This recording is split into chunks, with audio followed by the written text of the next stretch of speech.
video lesson, and today's topic is conducting data collection. And I am Nilufar Ruziyeva, a lecturer of the Department of Teaching Methodology of Foreign Languages at Bucharest State Pedagogical Institute. So today's topic is dedicated on the science and how to write scientific article. Before explaining the topic conducting data collection, I want to speak about science. So because every scientist needs to conduct data in order to science is a systematic and logical approach to discovering what is in the universe work. It is also the body of the knowledge accumulated through the discoveries and all the inventions about the things in the universe. When we hear the word science, what do we think of? So lab coats and test tubes, telescopes and stars, so dog-eared textbooks. While these present various aspects of science, none of these truly embodies science as a whole, because as a field it is so multifaceted. So if we just think about the topic, science can be thought of as both the body of knowledge and the process of acquiring knowledge. And through, maybe it will be through observation and experimentation, like testing, hypothesizing, and both knowledge and process are interdependent, since the knowledge acquired depends on the questions asked and the methods to find the answer. So, what is science itself? The word science is derived from the Latin word scientia, which is knowledge based on the demonstrable and reproducible data. This definition is according Merriam-Webster dictionary. So, true to this definition, we can say that science aims for measurable results through testing and analysis. So, science is based on fact, not opinion or preferences. So, process of science is designed to challenge ideas through research. And one important aspect of scientific process is that it focuses on the natural world. So this is according to the research of California University. Anything that is considered supernatural does not fit into the definition of science. So the word science probably brings to mind many different pictures. So for example, it can be like a fat textbook, white lab coats, and microscopes, and so on. All these images reflect some aspect of science, but none of them provides full picture about science. That's why we can say that science is multifaceted. We have just repeated several times the word facets of science. Science is both a body knowledge, as we mentioned, is a body of the knowledge and the process.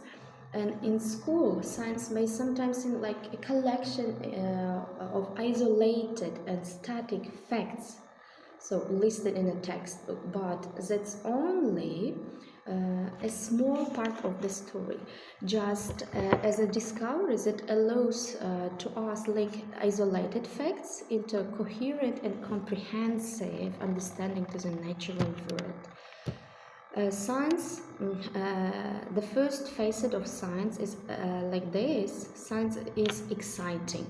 It means science is a way of discovering what is in the universe and how these things work today, how they worked in the past, and how they are likely to work in the future. Scientists are motivated by the thrill of seeing or figuring out something that no one has before. Science is useful. The knowledge generated by science is powerful and reliable. It can be used to develop new technologies, treat disease, and deal with many other sorts of problems. And the next facet of science is it is ongoing. It continues, and science is continually refining and expanding our knowledge of the universe, and as it does, it leads to new questions for the future. Science will not be finished. Science is a global human endeavor. It means people all over the world participate in the process of science, and you can also. And next one, we have several groups or fields of science like natural science, social science, formal, applied science. So all these field of sciences is focused on studying or researching on the topic that will require to ask questions and to answer to these questions. And as a natural science and social science, both of them are known as empirical. It means that any theories must be based on observable phenomena, reproducibility of results, and peer review. Most interesting things about science is that it is never finished, and every discovery leads to more questions, new mysteries, to something else that needs explaining. That is the case of the more we know, and the more we know nothing at all. At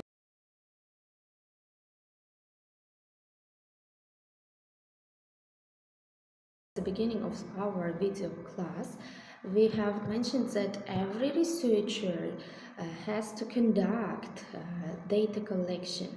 So today we will just deeply go on this one, and we will discuss what is data and what is data collection, and we will see what does phrases secondary data collection methods and primary effects collection method mean. According to the Merriam-Webster dictionary, it has several definitions. So what is data?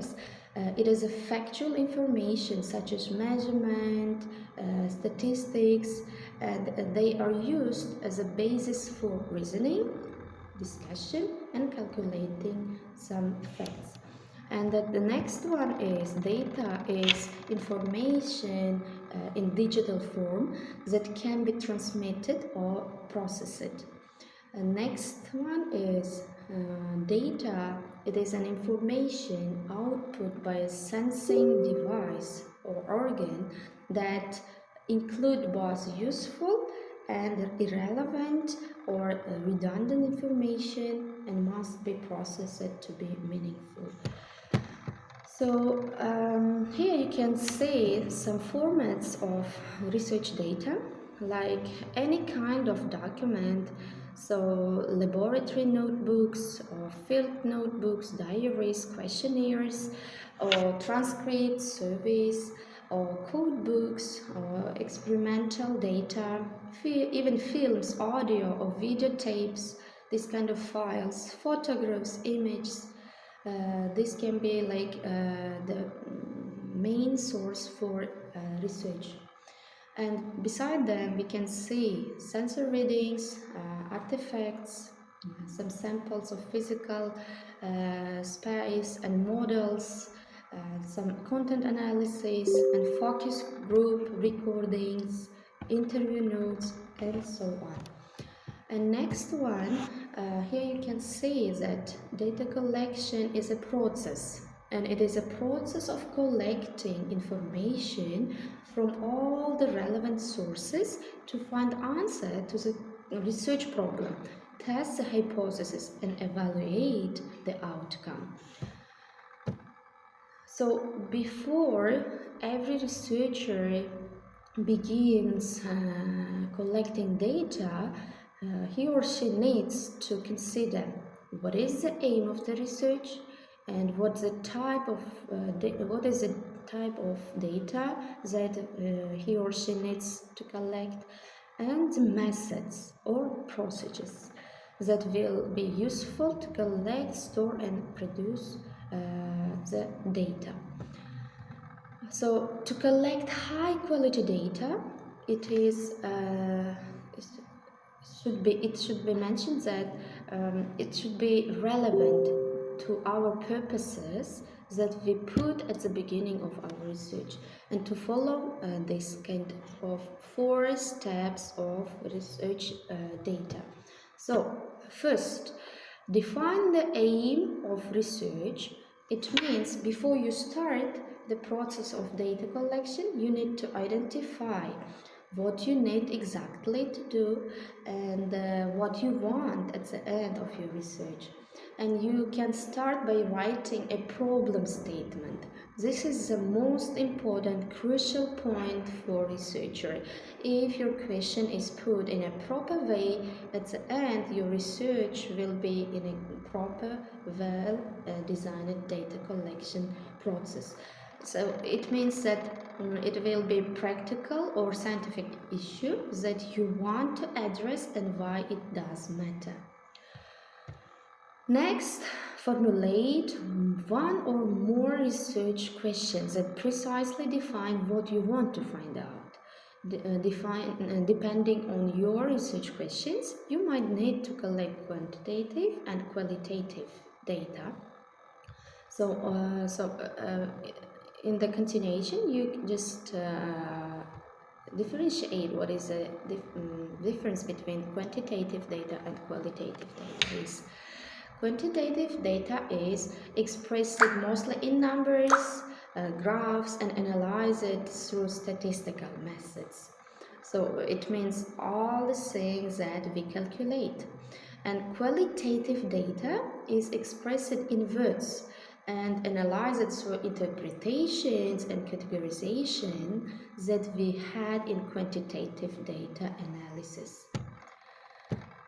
So step 2, choose your data collection method.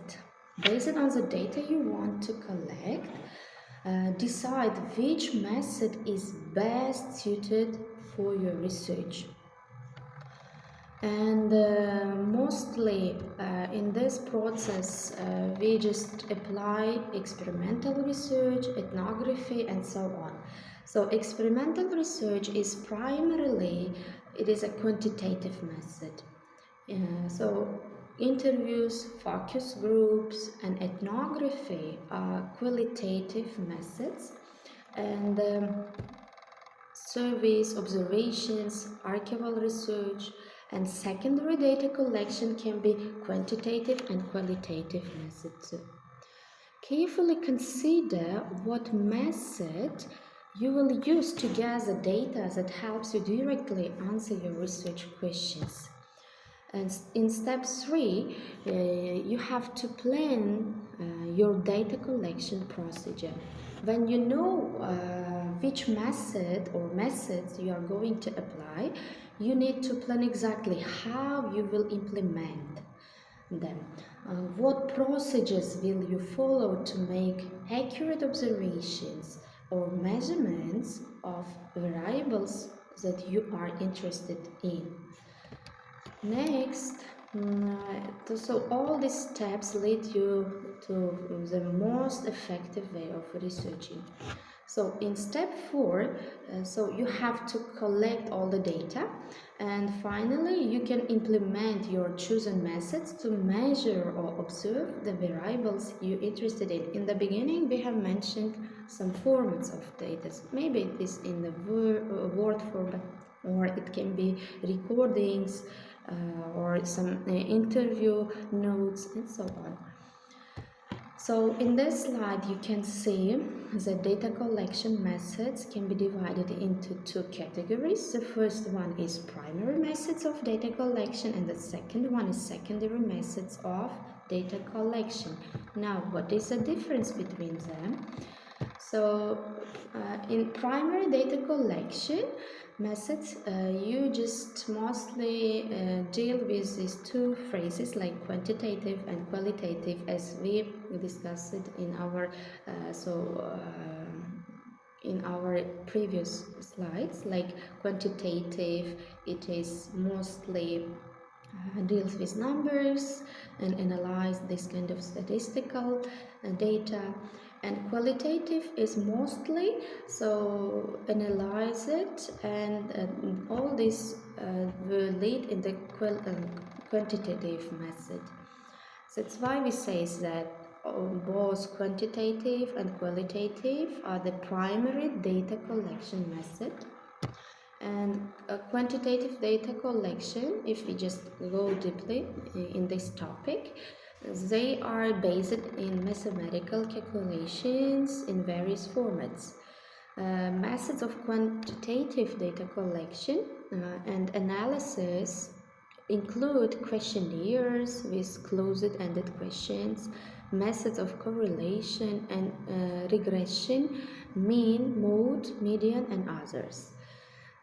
Quantitative methods are cheaper to apply, and they can be applied with shorter duration of time and compare it to qualitative method. Moreover, due to a high level of standardization of quantitative methods, it's easy to make comparisons of findings. And what is qualitative research method? It is, on the contrary, so as they don't involve numbers or mathematical calculations. So qualitative research is closely associated with words, sounds, feeling, emotions, colors, and other elements that are non-quantifiable. Qualitative method or studies aim to ensure a greater level of depth, understanding, and qualitative data collection methods. And it includes interviews, questionnaires with open-ended questions, and focus group, observation, game, role-playing, case studies, and so on. Your choice between qualitative and quantitative methods of data collection depends on the area of your research and the nature of research that aims and has objectives.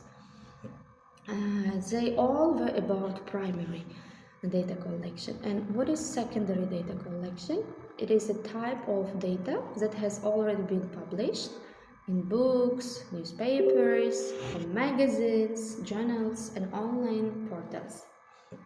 There is an abundance of data available in these sources that your research area in business or other study field, almost regardless of the nature of research area. Therefore, application of appropriate set of criteria to select secondary data to be used in the study plays an important role in terms of increasing the levels of research validity and reliability. So in this topic, what is reliability and validity, we will just shortly discuss. Reliability and validity are both about how well a method measures something. And reliability mostly refers to the consistency of measure, whether the results can be reproduced under the same conditions. And validity refers to the accuracy of measure, whether the results really do present what they are supposed to measure. And here, so you can see some topics that you will just check yourself. Now, let's see the question. Research data can take many forms depending on the academic conducting, using the definitions that we have provided. And using the definition, which of the following would not qualify as an example of research data? You have 5 versions. So the first one is photographs, series, audio recordings, dried fungal specimen, and none. Let's see what's your choice. So have you chosen? Now let's see the answer. So in the second one, data typically falls within one of the categories, qualitative or quantitative. Which of these following are examples of quantitative data? So your options, we have A to E options. And now let's see the answer. So check your answer. The first one, A, is correct because research data are any information collected, stored, and processed to procedure and validate original research. And the second one is A, hourly air temperature.